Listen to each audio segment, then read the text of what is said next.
very rational academic pediatric emergency doctor, I never intended to be an entrepreneur. I was pretty sure that my purpose in life was to educate other doctors about how to prevent pain, and thereby I would be doing good.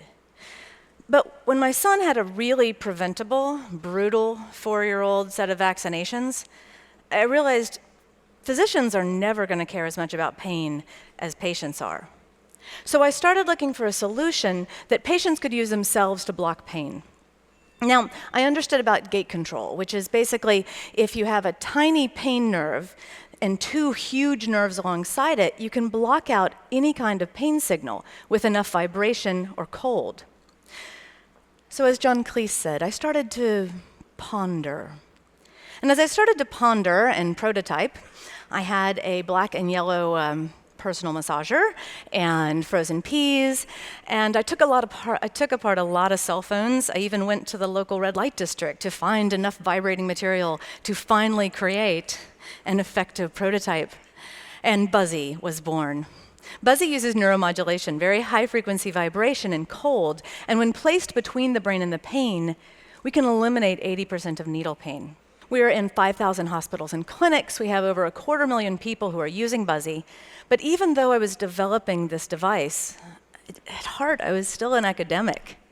And in the NIH grant that I used to develop Buzzy, I found some unusual results.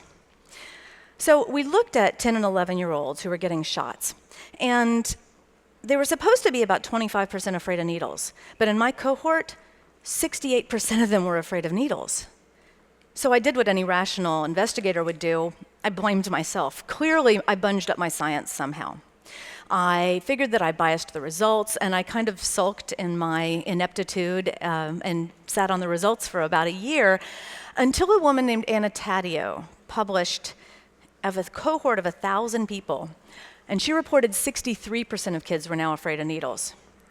So this was my first big pivot. I pivoted from needle pain to needle fear because my results were not bad science, they were a bellwether. And when I started looking into it, I discovered that the reason why needle fear is increased is directly in front of all of us. Kids are more afraid of needles because kids are getting more needles. This, I think, is the most important part of my talk. If you're born before 1983, which most of us are, we only got 6 shots, and we got them before we were 2 years old, so we do not remember. Now, since 2000, children are getting between 30 and 36 injections before they are 6 years old. And it leaves a mark. They remember. So I took my data and I went back and I said, okay, so what is it? Is it the number of shots? It turns out that the vaccines you get on the same day between age 4 and 6 are correlated in a dose-dependent response to how afraid of needles you are 5 years later. 1 shot a bunch of times, none of those kids were afraid of needles. But 4 shots on one day, 50% of that cohort were severely afraid of needles 5 years later. Okay, so that's kids. How much does this persist? So on the study I'm doing now, I looked at every single paper I could find that had any percent of needle fear and the birth year or the age of the people in it. So I plotted out how many vaccines are on the vaccine schedule according to the CDC. And looking at it for each year, it was only in '83 that we started adding. And as you can see, we've added them precipitously, an exponential jump in the number of vaccines. When you plot the percent of needle fear and the birth year, it looks like this. And one of the most profound things I had noticed was there was one study that had 10-year-olds that had a 25% fear of needles, and another study that had 20-year-olds that had a 25% fear of needles. And they were both born in 1980. So I don't believe that needle fear goes away. I believe it persists. This fits the psychodynamic construct of phobias. And if you think about the fact that if you're born in the 50s, you're only 10% likely to be afraid of needles. But 10% of people not taking their drugs is a big deal if you march this cohort forward in time. So this was really important to me, so important that when I took my medical device to Shark Tank, at the top of every single one of my prep sheets, I wrote, "Raise awareness of needle phobia." It was much more important to me than getting a deal. I mean, I was still an academic. I was, in this time period, invited to go to Rochester, New York, and talk about procedural pain management. And when I met the chairman of the department and I stuck out my hand, he went, "Bzzz." I bet you get that all the time. And I realized my entire academic career was going to boil down to a vibrating bee. So, over the next 2 years, that realization finally took hold, and I made the pivot to becoming a full-time entrepreneur in March of this year. I think the biggest pivot for us as a company, though, was when we were invited to the AARP. Now, seniors only are about 10% afraid of needles, so maybe Buzzy was for their Lovenox, maybe for Humira. What we realized when we got there was that just like the REM song, everybody hurts. And we were putting Buzzy on trick fingers and on knees and on bunions and smelly bunions. And not only did we sell out, but when the AARP surveyed to ask people what their favorite med tech company was, it was Buzzy. So now we have moved to something that is pain management using neuromodulation, but it's specifically for knees and for trick fingers. It's called VibraCool, and we debuted it for the first time here at Exponential Medicine, and we sold out on Sunday. Sorry about that. But because I'm now an entrepreneur, I can tell you here's the website where you can go buy one. But I'd like to spend the rest of the time not actually talking about our company, but talking about how this kind of approach to pain management really is intrinsic in the future of the way we deal with pain.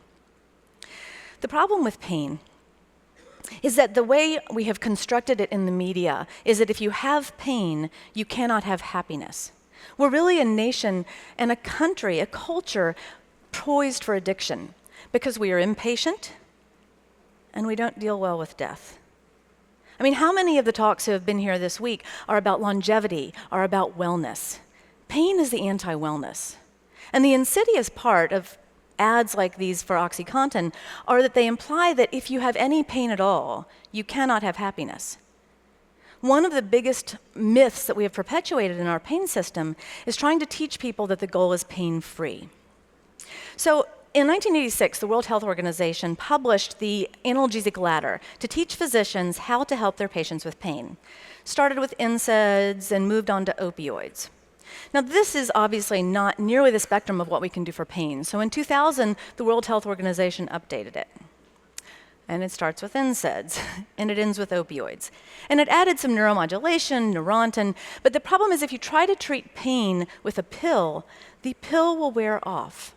And when someone who is in pain is expecting that pain to stop, and it doesn't, then you start the fear cascade. Fear amplifies pain. Fear causes more concern that this is the beginning of the end, that we're all going to decay, that I'm never going to be able to play tennis again. What physicians need to be trained for in the future is to look at pain management with truth.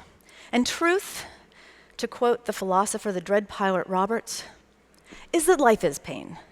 And anyone who tells you different is selling something. The best way to actually address pain management is for us to give physicians training on the options so that patients expect that there will be some pain, and we will train through pain to get to a place where either we live life alongside it or we manage our own pain with our own personal, precise ways. So my schematic of what the future of pain management is not a ladder. The future of pain management really is talking about options. At the top of the pyramid is things that truly stop pain. So there's time, there's surgery, there's procedures sometimes, but there are not too many options. Below that is the tier that is what all the ladder is. It is pharmacology, because often when you have a physical process, pain needs a physical answer. And pharmacology is a very small part of what we can offer. In 2012, Consumer Reports asked 45,000 people what worked for their pain. And in 12 different parameters of pain, the most effective mechanisms for dealing were usually not medicines. It was massage, it was ice, it was cold therapy, it was hot therapy, it was a combination of cold and hot therapy. But the great thing about conceiving pain management in this pyramid is that there are truly an exponential number of ways that you can deal with pain when you give patients options. Because what works now may not work later. And you can put things in combination. Maybe you use vibration and cold together. Maybe you use heat. Maybe you use stretching. But there is always another option that someone can try, because things can work in the future differently than they do now. The irony from that Consumer Reports study was that while we spend $300 billion in this country on pain management, only $34 billion of it is spent on alternate therapies. They're not reimbursed. So we're spending 90% of our health budget on things that are only second and third tier effective. In the future, to give patients options, we need them to know that pain is a process. It's not a prescription. And patients need to have options so that they can take their pain and control it and own it themselves. I may not be able to uncouple my identity from my vibrating bee, but my new purpose is to uncouple fear from healthcare and to give patients power over their own pain. Thank you. Thank you. Okay, so I think we saw a lot of docs and these guys from the NHS, these docpreneurs. So talk to us about this leap you made in March to full-time entrepreneur. Was it lonely? Was it scary? Was it natural? To think I hesitated. No, it actually was the right time. It was an inevitable. I was very guilty after 20 years of practicing when I believe that there are so few doctors trained that to stop clinical practice is ethically very dicey. Mm-hmm. And my 12-year-old said, "Mom, there are 50,000 people all over the world using Buzzy to take their medicine every night. Your karmic book is balanced." Who's this kid? What? Awesome. So I gave notice. Karmic book is balanced. Thank you so much, Amy. Thanks, Bree.